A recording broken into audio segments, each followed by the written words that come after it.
Bonjour à tous. Donc effectivement, merci Pierre de m'avoir invité à cette journée. Donc je suis médecin urgentiste et je suis médecin du SCMM Méditerranée et l'acronyme c'est SAMU de coordination médicale maritime.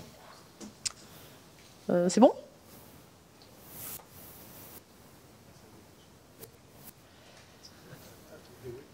Je passe là? Ah, c'est avec la souris? Bon, bah, on va faire comme ça.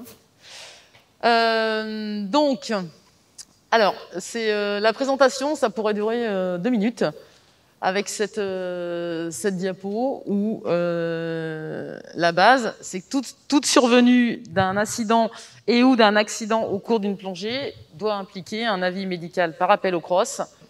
C'est, comme je vous le disais, toute survenue d'un incident ou d'un accident de plongée doit impliquer un avis médical. Pour avoir un avis médical quand on est sur l'eau ou sous l'eau, c'est appel au CROSS, et le CROSS qui bascule systématiquement quand il y a un problème médical au SAMU de coordination médicale maritime.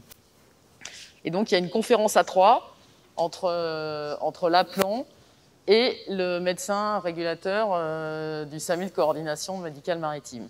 Pour pas qu'il y ait de malentendus, je tiens à préciser que je ne suis pas payé à la régulation. Donc non, mais c'est parce que tout le long du topo, je vais vous expliquer pourquoi il faut appeler le SCMM, et je ne suis pas payé à la com. Voilà, comme ça va éclaircir. Hop. Donc deuxième diapo, et ça sera les mêmes à la conclusion, c'est que l'orientation hospitalière du patient, elle est décidée au terme de la conférence téléphonique entre le médecin régulateur du SAMU de coordination médicale maritime et le médecin hyperbariste territorialement compétent.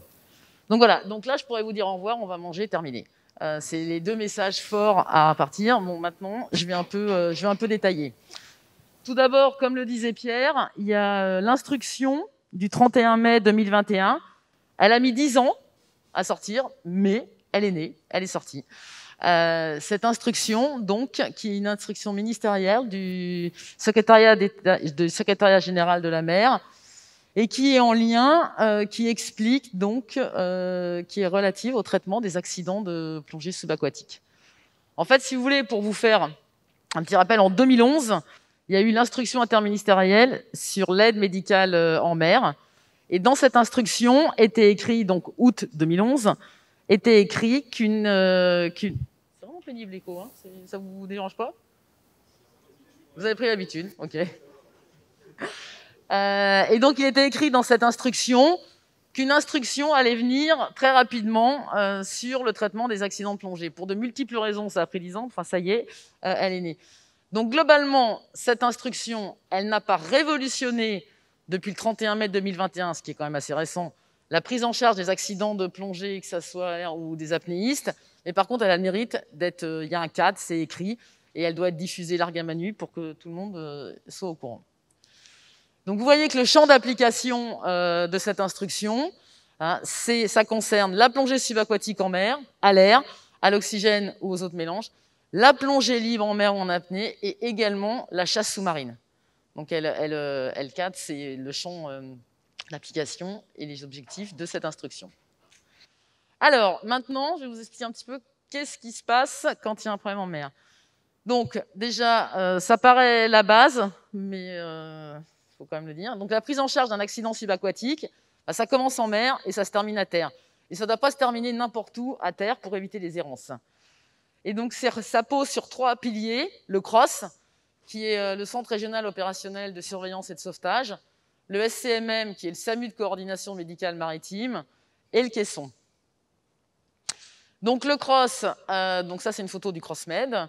Le CROSS, c'est simple, hein. Pour le joindre par GSM, c'est le 196, et où que vous soyez en France.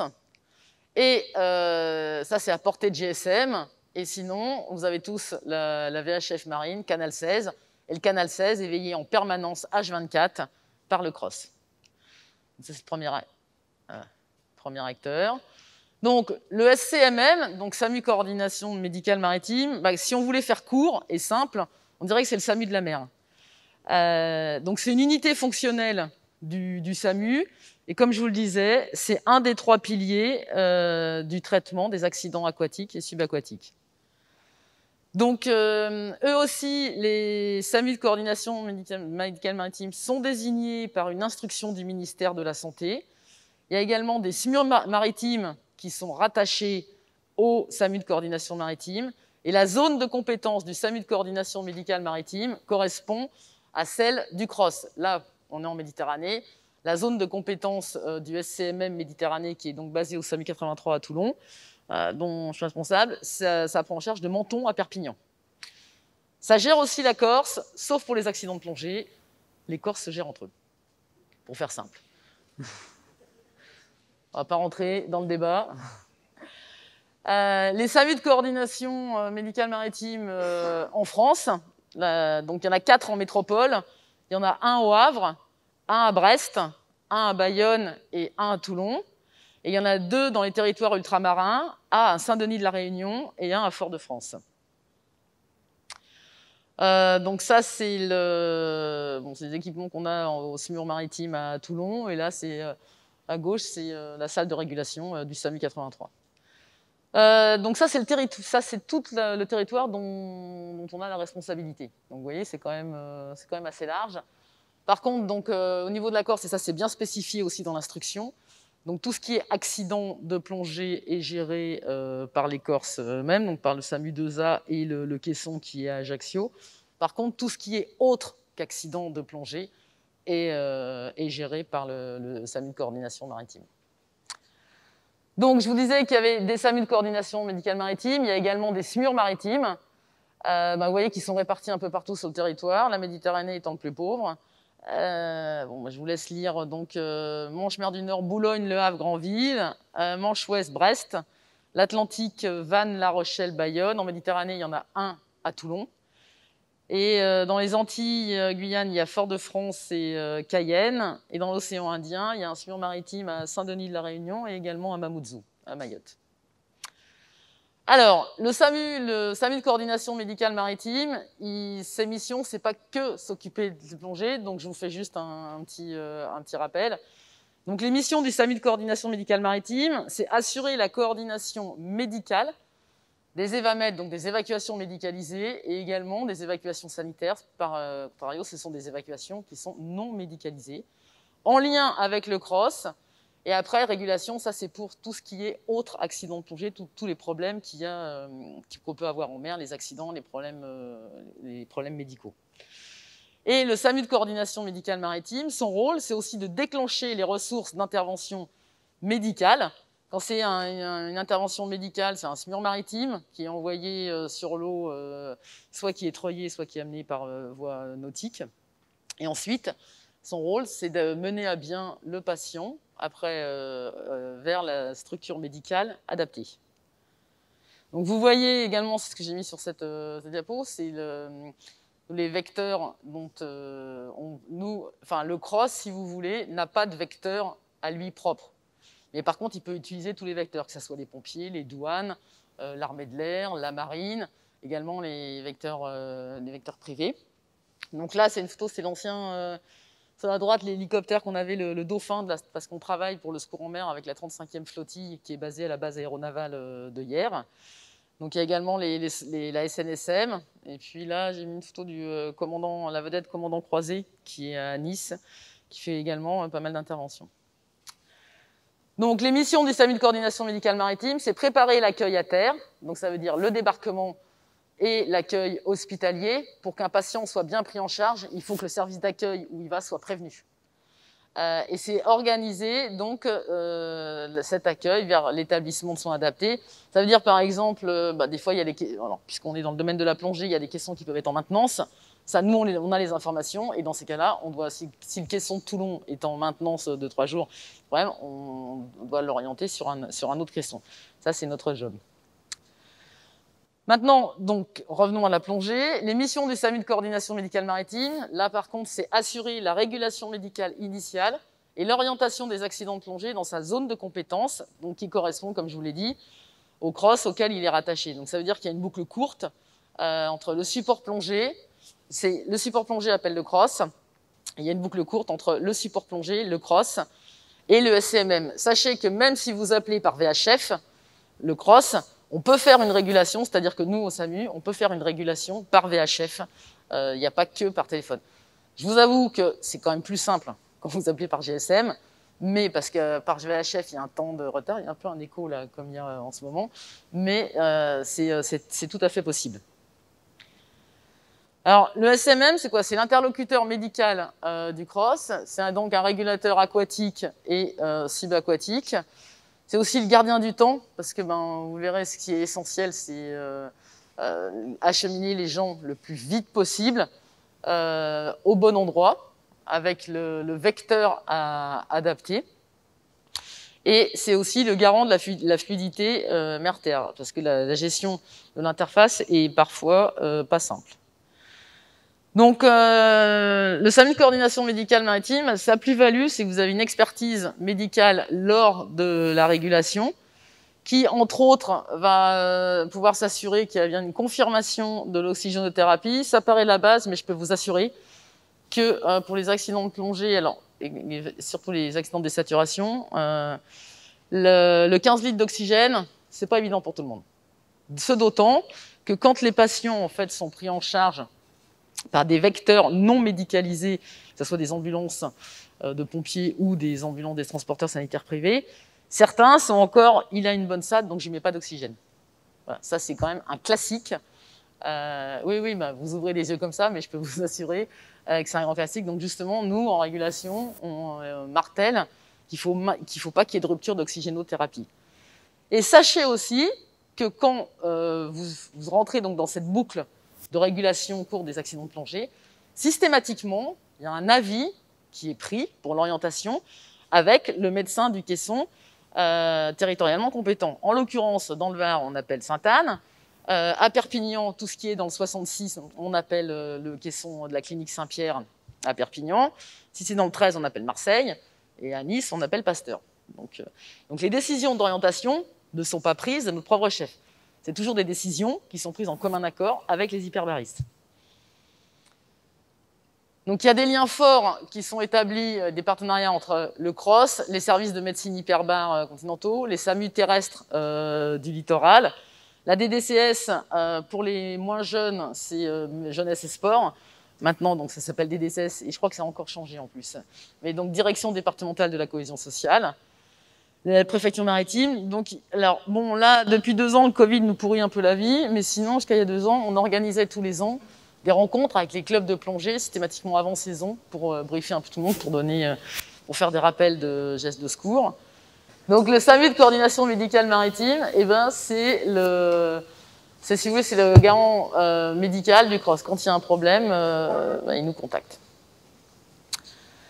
Alors, la médicalisation, c'est-à-dire, quand je dis médicalisation, c'est une équipe médicale, pas les pompiers, une équipe médicale qui va directement sur site. Elle n'est pas systématique, d'où l'importance de la régulation médicale. Parce qu'il faut savoir que quand on envoie une équipe médicale en ciment maritime, ça prend du temps. Enfin, je veux dire, on n'est pas non plus téléporté à la seconde. Et donc, tout notre job consiste à faire la balance entre avantage-risque que la personne reste plus longtemps sur l'eau, mais va être prise en charge immédiatement. Dans le cas d'une surpression pulmonaire, si elle est sauvée, c'est qu'on règle tout de suite sur place sa surpression pulmonaire. Donc ça, c'est notre job, si vous voulez, avec tous les éléments que vous nous donnez et qu'on vous demande, de faire la part des choses entre ce qui va être important, c'est de dépêcher une équipe sur site qui va prendre en charge médicalement la personne et qui ensuite l'orientera, ou après on a plusieurs possibilités, en fonction aussi de la localisation du support plongé ou du support nautique, de voir où est-ce qu'on lui dit de se rendre et comment on organise. Donc tout ça pour vous dire que cette médicalisation, elle n'est pas systématique. Ce qui est primordial pour nous, c'est l'accès rapide aux services adaptés, même si ce n'est pas l'hôpital le plus proche. Et avec le vecteur ad hoc, il y a une véritable filière de soins, comme vous avez entendu parler de la filière de soins pour l'accident vasculaire cérébral, pour le syndrome coronarien aigu. Je vous donne un exemple. Si vous faites un infarctus et que vous avez de vous-même, vous êtes dans le secteur de la Ciotat, j'ai rien contre l'hôpital de la Ciotat, sauf que là, il ne va rien pouvoir faire pour votre infarctus parce qu'il n'y a pas de service de coronarographie. Donc c'est une perte de temps. Et on sait que quand on est dans un mauvais tuyau, quand on est au mauvais endroit, il y a une perte de temps qui est majeure.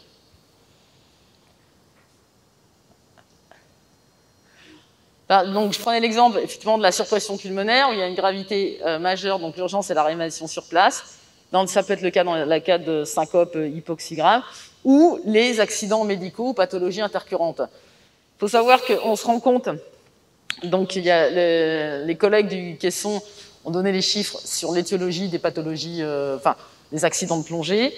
On constate aussi qu'il y a de plus en plus de véritables syndromes coronariens aigus dans les épreuves, parce que ce qui correspond à une épreuve d'effort. Où là, en fait, la problématique, c'est qu'ils font un infarctus et non pas, et pas forcément un accident de désaturation. Donc, le choix du vecteur, c'est une décision qui est prise en accord avec le CROSS, parce que de toute façon, quand il faut aller vous chercher en mer, il n'y a pas 50 solutions, on y va par mer ou par air. Ça, on ne va pas y aller à la nage, on a trop de temps. Donc, pour résumer, en pratique, dans la vraie vie, quand il y a un accident de plongée, il y a appel au CROSS par VHF ou GSM, il y a une régulation et donc il y a cette conférence à 3, que ce soit que l'appel ait lieu par VHF ou par GSM. Le choix du vecteur avec le CROSS, il y a une décision de médicalisation ou pas, il y a l'organisation de la jonction mer-terre, et comme je vous le disais, il y a un appel systématique aux médecins hyperbaristes à qui on présente le patient et on va discuter de ce qui est le plus opportun pour lui. Et donc, il y a cette décision, la décision est commune entre le médecin régulateur du SCMM et le médecin du caisson pour l'orientation hospitalière. Donc, cette concertation, après, il y a une validation de la décision d'évacuation, du moyen d'évacuation et de la destination du patient. Ça fait beaucoup, là, comme ça, mais enfin, tout ça, ça se fait en même temps. Enfin, c'est des régulations, on essaie d'être le plus rapide possible. Et si, par exemple, c'est un accident qui se passe à Port-Vendre, dans ces cas-là, on se met en contact avec le SAMU terrestre territorialement compétent pour organiser l'accueil à terre. Alors, il y a des axes de travail mis en place, donc les rencontres annuelles, quand il n'y a pas le Covid, des clubs de plongée avec le CROSS, la DDCS, le SCMM, CODI, Service Hyperbar. C'est organisé alors sous l'égide du ministère des Sports, l'égide de la Fédé.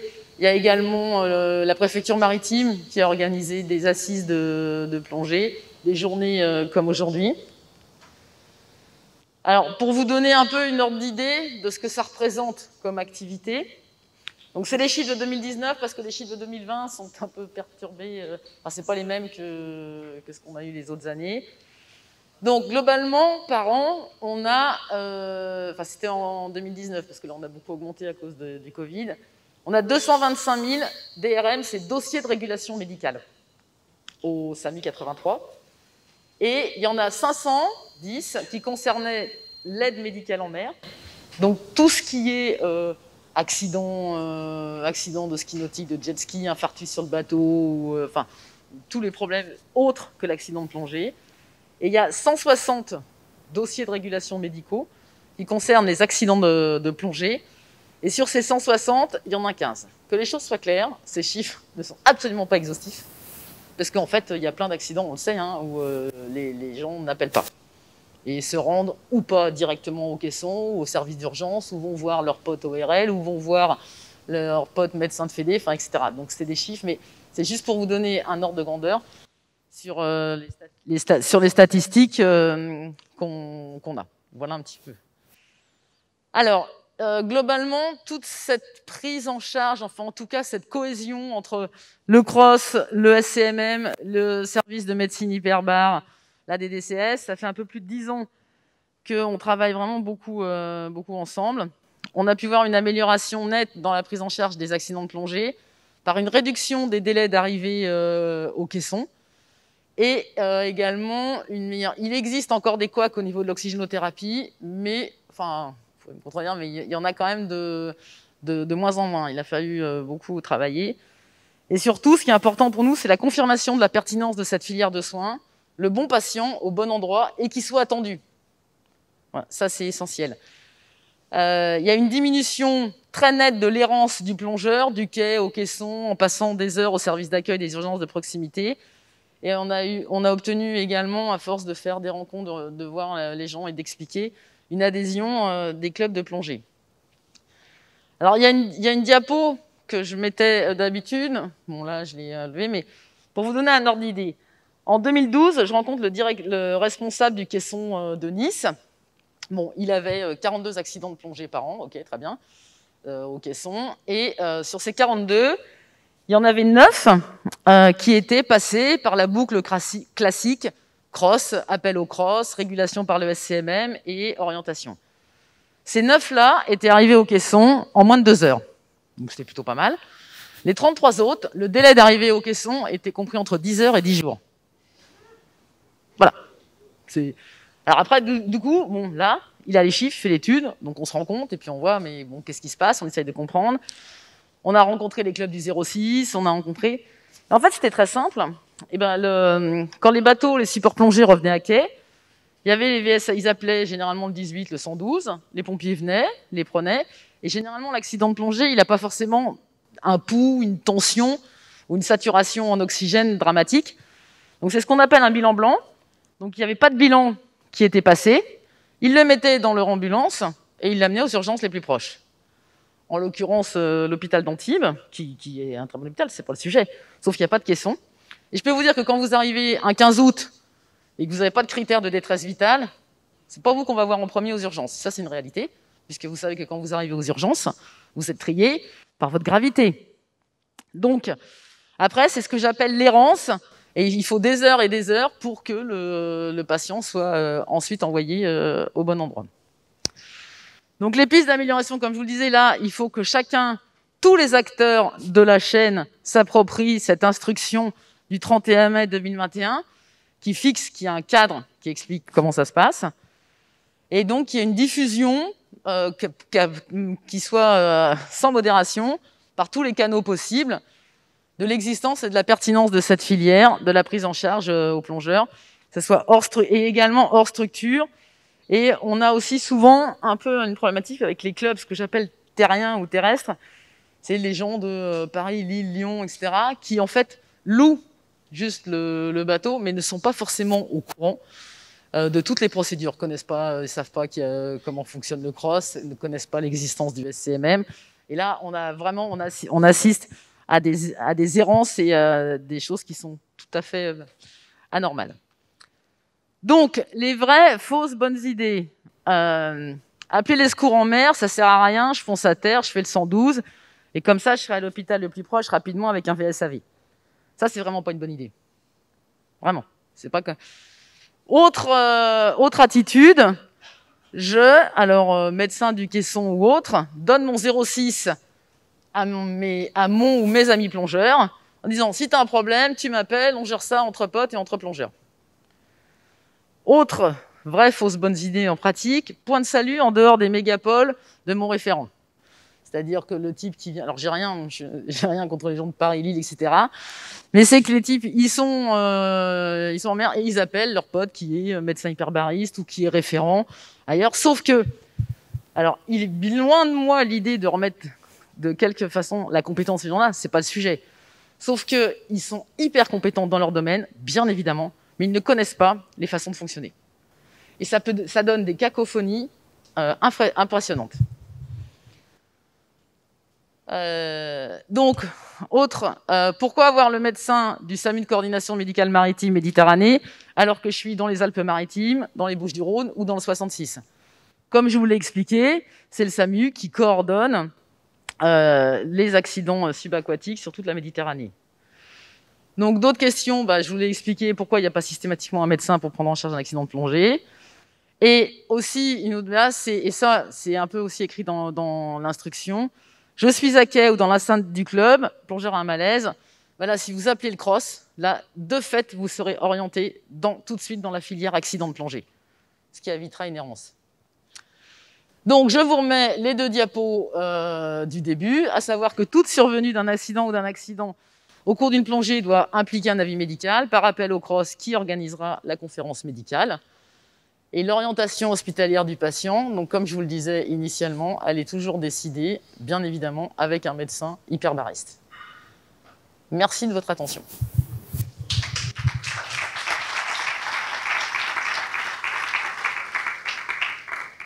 Muriel, je te remercie. Des questions dans l'assistant dans la salle? Ok. Eh bien, Alors moi, par contre, excusez-moi, j'ai une question et deux remarques. Est-ce que tous, vous étiez au courant de l'existence de cette filière? De la régulation par le SAMU de coordination médicale maritime? Et que le cross vous basculait?